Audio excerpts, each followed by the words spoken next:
Hello, everybody. Unfortunately, I lost all my audio except for the very last clip of this video, so it will all be voiceover from here until the end. Um, but as you can see, I took down the library. Even though I like the design of it, I felt like it didn't really fit in this area. Um, and I do plan on probably implicating it somewhere else where deep slate and copper are used more often. But I like the feel of the oak and stone, and I'll probably add birch or something later on into buildings to shake it up a little bit. But since our librarians won't be able to live here, I was thinking they could go live down in the Black Market area, helping out the clerics figure out what the black market items are. So, we're about to go down in a second to the portal. Um, but yeah, I'm thinking the clerics are investigating the Nether. They're gathering um the different materials, and they are bringing them back here to both investigate, figure out what they do, um, what they're used for, and to sell them on the black market. And then they have the librarians by their side, um, writing down all the information that they figure out. And so I dug this cave from the portal and found this natural one here, which led into this open natural cavern area. I did expand it by about 1 block on all the walls. And then I found these two natural caves coming off of it as well. When I dug the room out by 1 block. And the cave this way, which I'll be going down in a minute, actually goes to the front of this mountain, which I'll show you right now. But I was thinking that these caves could be used as escape routes for if someone who doesn't agree with the research that's being done tries to come in and take them out. They can run down this cave to the front of the mountain, which comes right onto my path. The cobblestone is a tentative pathway that I plan on doing from the Lowski farm, which is what I'm going to call it. Path comes down this way, up the mountain, up past a villager house up there, going to the village. So they have an easy escape um, to the front of the mountain. And then if we go back this way to the other one, that way actually goes to the back of the mountain at the base of the natural walkway that goes past the pillager outpost. So it's very long and windy, but this way does go to the back of this mountain at the base of the natural walkway past the outpost that will eventually lead over across the valley to a big mountain, which we'll do a mining village in. But yeah, so next we will be doing a time lapse of me building one of the escape room doors. And so right now I'm going to go gather those materials for that. And I guess let me know how my voiceovers are going.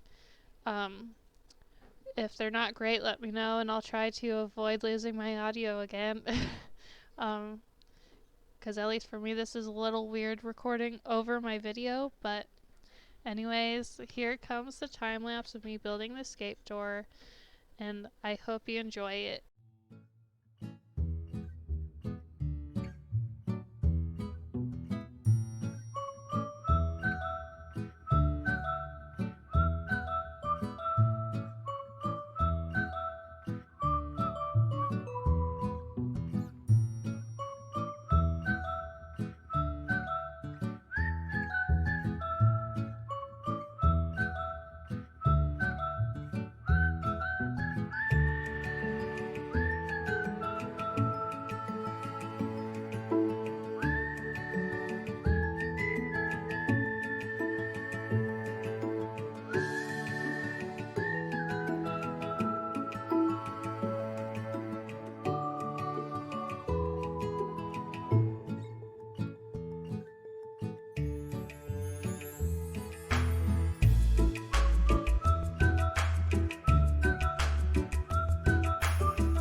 Okay, here we are, all done.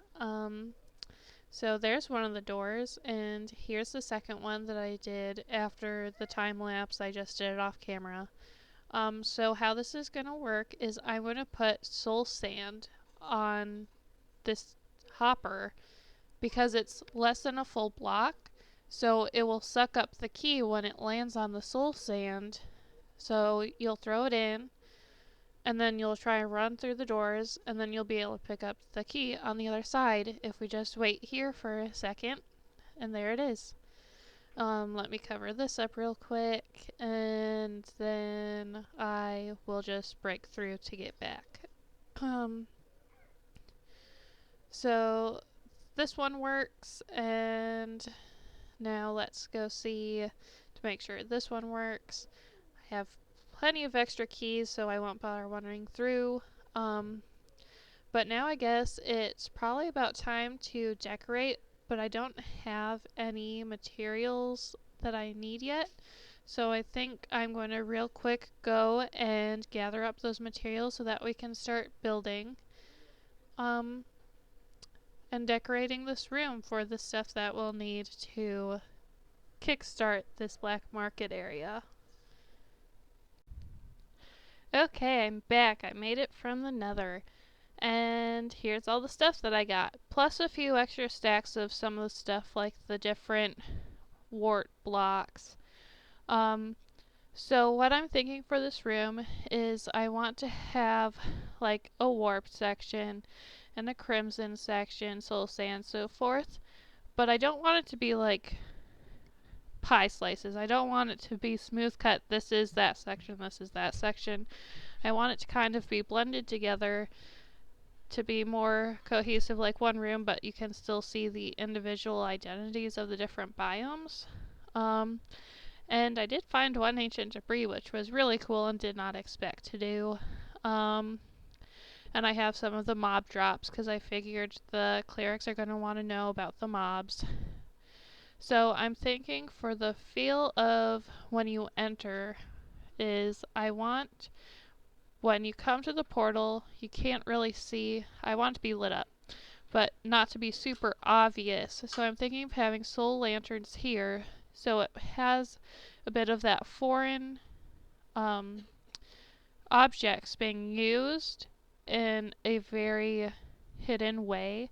And then I like how tight this entrance is. It keeps it more concealed and closed off, not too obvious.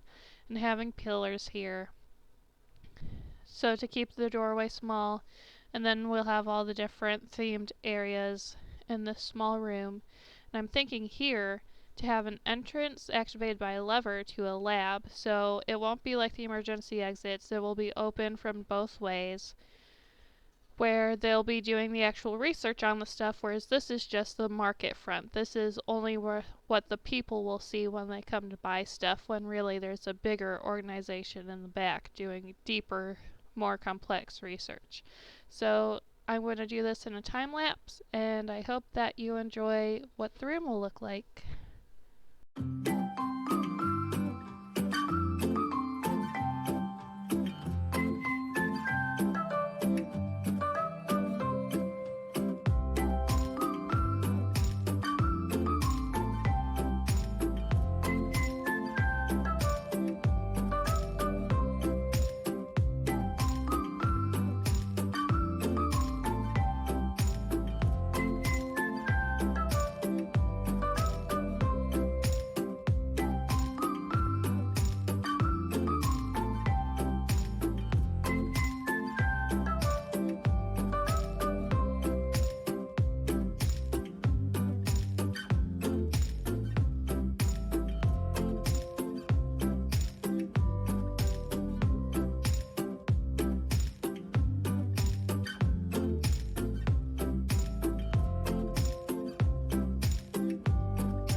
Okay guys, I finished.